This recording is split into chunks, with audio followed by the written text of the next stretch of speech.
మీరు ఇచ్చినటువంటి హామీలు అమలు చేయకుంటే నాకు కాలర్ పట్టుకోండి. అయ్యా లోకేష్, ఎక్కడా చెప్పు, నేను వస్తాను నీ కాలం పట్టుకునేదానికి. నువ్వు ఎక్కడా చెప్పు. ఈరోజు నేను చూపిస్తా క్లిప్పింగ్స్ అన్ని కూడా స్పీచ్ అయిన తర్వాత ఆ 3-4 క్లిప్పింగ్ కూడా చూపించాలని కూడా అనుకుంటున్నాను. చాలా చాలా గొప్పగా చెప్పాం. నేను ఇచ్చేటువంటి పథకాలు అమలు చేయకుంటే మా కాలం పట్టుకోవాలని చెప్పి కాలం పట్టుకునేదానికి మనం అందరూ కూడా రెడీగా ఉండాలా. నిశ్శబ్దంగా ఉంటే కాదు. కర్నూలు జిల్లాలో నేను ఇప్పుడే ఎంక్వైరీ చేశా. ఇక్కడటువంటి విలేకరులకు ఇక్కడటువంటి పెద్ద మనుషులంతా కూడా ఏమంటే అలా ప్రజల్లో వ్యతిరేకత బాగుంది, కానీ ఇంకా మన కేటగిరీలో ఉత్సాహం లేదన్నా, ఎవరు పోరాటం లేదంటున్నారు. నెక్స్ట్ టైం వచ్చినప్పటికీ ఈ పరిస్థితి ఉండకూడదు. ఈ కమిటీ వాళ్ళంతా కూడా జూన్కి నిలిచండి, ముందే ఇవ్వండి. ఒక చిన్న ఉదాహరణ చెప్తా. ఇటీవల తిరుపతిలో ఒక 5-6 మంది కృష్ణాటం చనిపోయారు. చనిపోయినప్పుడు జగన్మోహన్ రెడ్డి గారు వాళ్ళని పరామర్శించడానికి తిరుపతికి వే హాస్పిటల్కి పోతే అక్కడ డిప్యూటీ ముఖ్యమంత్రి పవన్ కళ్యాణ్ గారు అక్కడ వాళ్ళతో మాట్లాడుతూ ఉన్నారు. ఎటువంటి పరిస్థితుల్లో జగన్మోహన్ రెడ్డి గారు రాకూడదని ఆలోచన చేసి ఎక్కడికక్కడ రోడ్లన్నీ కూడా ట్రాఫిక్ జామ్ చేసేసి లారీలన్నీ అంటే అడ్డం పెట్టి జగన్మోహన్ రెడ్డి గారిని ఎయిర్పోర్ట్ నుంచి హాస్పిటల్ వచ్చేదానికి అడుగుతున్నారు.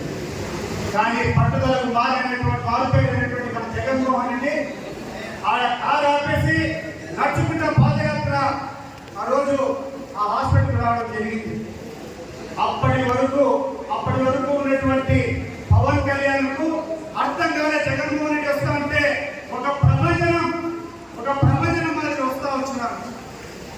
అక్కడేటువంటి చనిపోయినటువంటి వాళ్ళు కాదు, పేషెంట్ కాదు, వాళ్ళ అటెండెంట్ కాదు, అక్కడేటువంటి హాస్పిటల్ సిబ్బంది కాదు, ఆఖరికి అనేటువంటి డాక్టర్లు కూడా సైతం పరిగెత్తుకుంటా వచ్చి జగన్మోహన్ రెడ్డి గారి కోసం సెల్ఫీలు తీసుకుంటా ఉంటే అది చూడలేక పరిగెత్తుకుంటా ఉన్నటువంటి దృశ్యాలు మనం చూసాం. దీని అందరికీ ఇంకొక 2-3 నిమిషాలు అవన్నీ చూపిస్తాం. కాబట్టి ఈ రాష్ట్రంలో ఎవరైనా నాయకున్నారంటే అది జగన్మోహన్ రెడ్డి గారు ఒకటే. జగన్మోహన్ రెడ్డి గారు లేనంత వరకే ఈ యొక్క మిగతా వాళ్ళందరూ ఉన్నారు. కానీ జగన్మోహన్ రెడ్డి గారు ఎంట్రీ ఇస్తారంటే ఏ రకంగా అయితే ఏ రకంగా అయితే అడవికంతా రారాజు సింహం ఉంటుందో, సింహం వస్తే మిగతాయని పక్కకి వెళ్ళిపోతాయో, ఆ రకంగా ఈ ఆంధ్రప్రదేశ్ లో రారాజు ఒక జగన్మోహన్ రెడ్డి గారు అనేది కూడా గుర్తు పెట్టుకోండి. ఆయన అడుగు మొదలు పెట్టే బహుశా వచ్చే నెల నుంచి ఆయన యొక్క జిల్లా యాత్రలు ఉంటాయి. మీరు చూడబోతారు జనం ఏ రకంగా ఆయన దగ్గరికి వస్తారో. కాబట్టి ఆ యొక్క మంచి పార్టీ నుంచి అందరూ ఉంటారు. మీ అందరికీ తగినటువంటి గుర్తించేటువంటి బాధ్యత మాది. తప్పకుండా కష్టపడి పోరాటం చేసేది మీది, మీ అందరికీ చూపించే బాధ్యత చెప్పి తెలియజేసుకుంటూ ఆ 2-3 చూపిస్తారు. ఎవరైనా ఇబ్బంది పడితే, ఎవరైనా మీ ప్రత్యర్థులు కానీ అధికారులు కానీ మీరు సంపర్కంలో నడిచినప్పుడు మీరు ఎటువంటి తప్పులు చేయకుండా మీకు ఇబ్బందులు పెడతారో వాళ్ళందరి పేర్లు నోట్ చేసుకోండి. ఎవరైతే మీకు ఇబ్బంది పెడతారో ఆ ఇబ్బంది పెట్టేటువంటి వాళ్ళతో తిరిగి అధికారం వస్తుంటే సెల్యూట్ కొట్టించేటువంటి బాధ్యత మేమందరం కూడా తీసుకుంటామని చెప్పి తీసుకుంటున్నాం. ఈరోజు చూస్తున్నాం అనేక సంక్షేమ కార్యక్రమాలు పేదవాళ్లకు, గ్రామాల్లో ఉన్నటువంటి ప్రతి ఒక్కరికి ఉపయోగకరమైనటువంటి కార్యక్రమాలు, అనేక కార్యక్రమాలు జగన్మోహన్ రెడ్డి గారు తీసుకొని రావడం జరిగింది.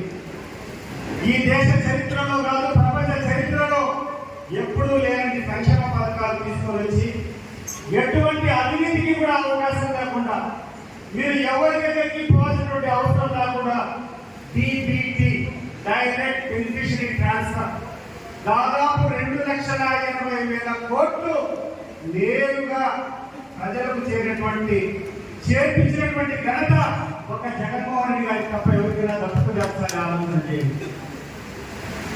అంత గొప్ప నాయకులను ఓడించడం సాధ్యం కాక ఇక్కడటువంటి నక్కలు గుంతనక్కలంతా ఒకరి శక్తి చాలకుండా అందరూ కలుసుకున్నారు.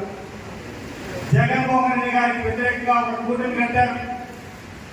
ఒకరు మన పవన్ కళ్యాణ్ ఒకరైతే, బీజేపీ ఒకరైతే, ఇక్కడటువంటి చంద్రబాబు నాయుడు గారి తెలుగుదేశం పార్టీ అందరూ కూడా ఒక కూటమిగా చేసుకొని ఇక్కడటువంటి ఈనాడు పేపర్, ఇక్కడటువంటి ఆంధ్రజ్యోతి, TV5, ABN ఆంధ్రజ్యోతి, రకరకాల ఛానళ్ళంతా కూడా హస్తగతం చేసుకుని విష ప్రచారం చేశారు.